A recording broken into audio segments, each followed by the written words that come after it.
Regular থাকতে হবে এবং পাংচুয়াল থাকতে হবে। তোমার নোটটা হইতে হবে কম্প্যাক্ট। এখন এই কম্প্যাক্ট মানে কি অ্যাকচুয়ালি? কোনো কাজে আসবে না বা তুমি আরো বেশি পাজলড হবা। তুমি যদি এই স্টেপগুলো ফলো করে তোমার এইচএসসি পড়াশোনা শুরু করো এবং চালিয়ে যাও, তাহলে ইনশাল্লাহ তুমি এইচএসসি এবং অ্যাডমিশন দুটি জায়গায় অনেক ভালো করবে ভাইয়া। এইচএসসি জীবনে কিভাবে পড়াশোনা করা উচিত? এইচএসসি জীবনের পড়াশোনার ক্ষেত্রে তোমাকে কিন্তু অবশ্যই রেগুলার থাকতে হবে এবং পাংচুয়াল থাকতে হবে। তোমাকে প্রত্যেকটা ক্লাস, তোমার কলেজের ক্লাস হোক বা প্রাইভেট টিউটরের কাছে ক্লাস হোক, প্রত্যেকটা ক্লাসে রেগুলার থাকতে হবে, এটা কিন্তু মাস্ট। তার মানে আমি একটা পয়েন্ট লিখে ফেললাম, তোমাকে রেগুলার ক্লাস করতে হবে।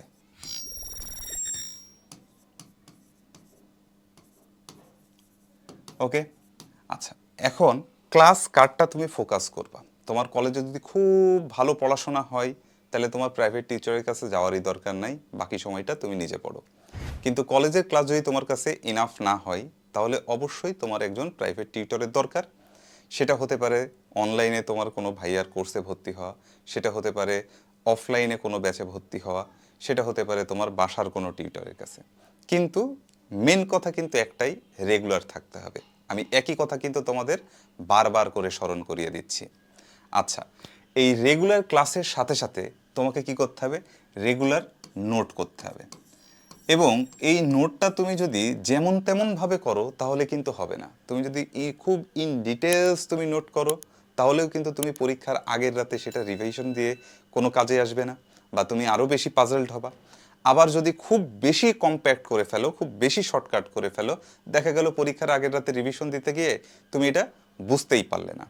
তো তোমার নোটটা হইতে হবে কম্প্যাক্ট। এখন এই কম্প্যাক্ট মানে কি অ্যাকচুয়ালি? কম্প্যাক্ট মানে হচ্ছে একই টাইপের অনেক ভ্যারাইটির কি থাকতে পারে বলো দেখি, ম্যাথ থাকতে পারে বা প্রবলেম থাকতে পারে। তো তোমাকে কি করতে হবে? একটা টাইপের আন্ডারে ম্যাক্সিমাম 2টা ম্যাথ তুমি সলভ করে রাখবা। তো তোমার একই টাইপের আন্ডারে যদি 12টা ম্যাথ থাকে, 12টা ম্যাথ করার কোনো দরকার নাই। তুমি ওই 2টা করলে বাকি 10টাও ইনশাল্লাহ পারবা।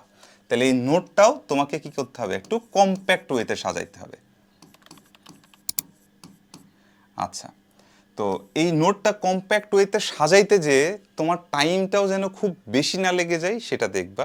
আর ভাইয়ারা বা টিচার ক্লাসে যেই কথাটা বলবে, দুই একটা কি কথা বলবে, সেইগুলাও কিন্তু তোমাকে এই নোটের ভিতরে একটু সাইড নোটে লিখে রাখবা, মানে কি নোটস আকারে লিখে রাখবা। এইটা তোমাকে অনেক হেল্প করবে। বেশিরভাগ ক্ষেত্রেই কি নোটসগুলো হয় এমসিকিউ এর শর্টকাট, হ্যাঁ, বা সাধারণত কমন মিস্টেক টাইপের জিনিসগুলো এই কি নোটসের ভিতরে থাকে। আচ্ছা, তাহলে গেল রেগুলার ক্লাস নোট। এরপরে আমরা কি আসলে বই পড়বো নাকি অনলাইন কোর্সের স্লাইড পড়বো নাকি পড়বো? আচ্ছা, আমার প্রথম কথা হচ্ছে, তুমি যদি আসলে কোনো বই পড়তে পারো, টেক্সট বুক যদি পড়তে পারো, সেটা হচ্ছে বেস্ট ডিসিশন। কিন্তু টেক্সট বুকের প্রবলেম সংখ্যা অসংখ্য, টেক্সট বুকের প্রবলেম সংখ্যা অসংখ্য। এটা আসলেই একটা স্টুডেন্টের পক্ষে এইচএসসির এই মানে খুব অল্প সময়ের মাঝে শেষ করাটা খুবই কঠিন। তো সেই ক্ষেত্রে তুমি অনলাইন ভাইয়াদের কোর্স বা অফলাইন টিচারের সাজেশন বা তাদের শিট, এগুলো তুমি ফলো করতে পারো। কিন্তু তার পাশাপাশি তারা যে প্র্যাকটিস শিটটা প্রোভাইড করে, অবশ্যই তোমাকে প্র্যাকটিস শিটটা শেষ করতে হবে, প্র্যাকটিস করতে হবে। মেন কথা হচ্ছে তোমাকে প্র্যাকটিস করতে হবে। একটি শিট বা বইয়ের সৃজনশীল বা তোমার প্রাইভেট টিউটরের বিভিন্ন শিট, এইগুলো অবশ্যই তুমি প্র্যাকটিস করবে। এই প্র্যাকটিস করা শেষ হওয়ার পর তুমি অবশ্যই এক্সামে বসবে। ওই চ্যাপ্টারের উপরে তোমাকে অবশ্যই কি করতে হবে? এক্সাম দিতে হবে। এক্সাম কিন্তু দিতেই হবে, এইটা মাস্ট। হ্যাঁ, এক্সাম যদি তুমি না দাও, তাহলে এই চ্যাপ্টারটা তুমি কতটুকু আয়ত্ত নিতে পারলে সেটা কিন্তু তুমি যাচাই করতে পারবা না।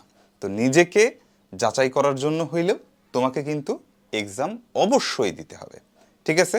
তো তুমি যদি এই স্টেপগুলো ফলো করে তোমার এইচএসসি পড়াশোনা শুরু করো এবং চালিয়ে যাও, তাহলে ইনশাল্লাহ তুমি এইচএসসি এবং অ্যাডমিশন দুটি জায়গায়ই অনেক ভালো করবে ভাইয়া।